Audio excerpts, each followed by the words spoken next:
بسم اللہ الرحمن الرحیم۔ عمران اسلامک سٹوری میں خوش آمدید دوستو۔ آج ایک اپنے بھائیوں، اپنی بہنوں اور اپنے دوستوں کو بہت ہی کمال کا دلچسپ واقعہ سنانے والا ہوں۔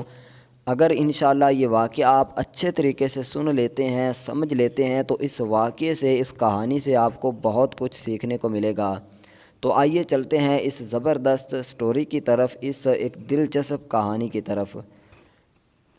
گاہک نے دکان میں داخل ہو کر دکاندار سے پوچھا کہ کیلوں کا کیا بھاؤ لگایا ہے۔ دکاندار نے جواب دیا کہ کیلے 12 درہم اور سیب 10 درہم۔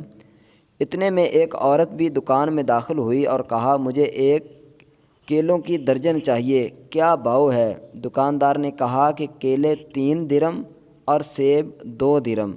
پہلے دکاندار کو 12 درہم، گاہک کو 12 درہم کہا تھا، لیکن اب عورت کو 12 نہیں بلکہ 3 درہم اور سیب 2 درہم کہا۔ عورت نے الحمدللہ پڑھا۔ دکان میں پہلے سے موجود گاہک نے کھا جانے والی غضبناک نظروں سے دکاندار کو دیکھا۔ اس سے پہلے کہ کچھ اول فول کہتا، دکاندار نے گاہک کو آنکھ مارتے ہوئے تھوڑا انتظار کرنے کو کہا۔ عورت خریداری کر کے خوشی خوشی دکان سے نکلتے ہوئے بڑبڑائی، اللہ تیرا شکر ہے، میرے بچے انہیں کھا کر بہت خوش ہوں گے۔ عورت کے جانے کے بعد دکاندار نے پہلے سے موجود جو گاہک تھا اس کی طرف متوجہ ہوتے ہوئے کہا، اللہ گواہ ہے، میں نے تجھے کوئی دھوکہ دینے کی کوشش نہیں کی۔ یہ عورت 4 یتیم بچوں کی ماں ہے، کسی سے بھی کسی قسم کی مدد لینے کو تیار نہیں۔ میں نے کئی بار کوشش کی ہے اور ہر بار ناکامی ہوئی ہے۔ اب مجھے یہی طریقہ سوجا کہ جب کبھی آئے تو اسے کم سے کم دام لگا کر چیزیں دے دوں۔ میں چاہتا ہوں کہ اس کا بھرم قائم رہے اور اسے لگے کہ وہ کسی کی محتاج نہیں۔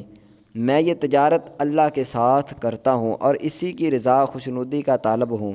دکاندار کہنے لگا، یہ عورت ہفتے میں 1 بار آتی ہے اور اللہ گواہ ہے جس دن یہ آ جائے اس دن میری بکری، یعنی میری جو دکانداری ہے، جو چیزیں ہیں، اس طرح بکتی ہیں کہ مجھے سمجھ نہیں لگتی، مجھے کئی گنا زیادہ منافع ہوتا ہے، بہت زیادہ میری دکانداری چلتی ہے۔ گاہک کی آنکھوں میں سے آنسو آ گئے۔ اس نے بڑھ کر دکاندار کے سر پر بوسہ دیتے ہوئے کہا، باخدا لوگوں کی ضرورتوں کو پورا کرنے میں جو لذت ملتی ہے اسے وہی جان سکتا ہے جس نے آزمایا ہو۔ دوستو، یہ چیزیں آپ بھی، اگر کوئی کسی کی بھی آپ نے مدد کی ہے تو آپ کو پتہ ہوگا کہ جب کسی انسان کی، کسی عورت کی، کسی بیچارے معصوم کی، مظلوم کی جب بندہ مدد کرتا ہے تو پھر انسان کو جتنا سکون ملتا ہے شاید کہ کسی چیز میں اتنا سکون نہ ہو۔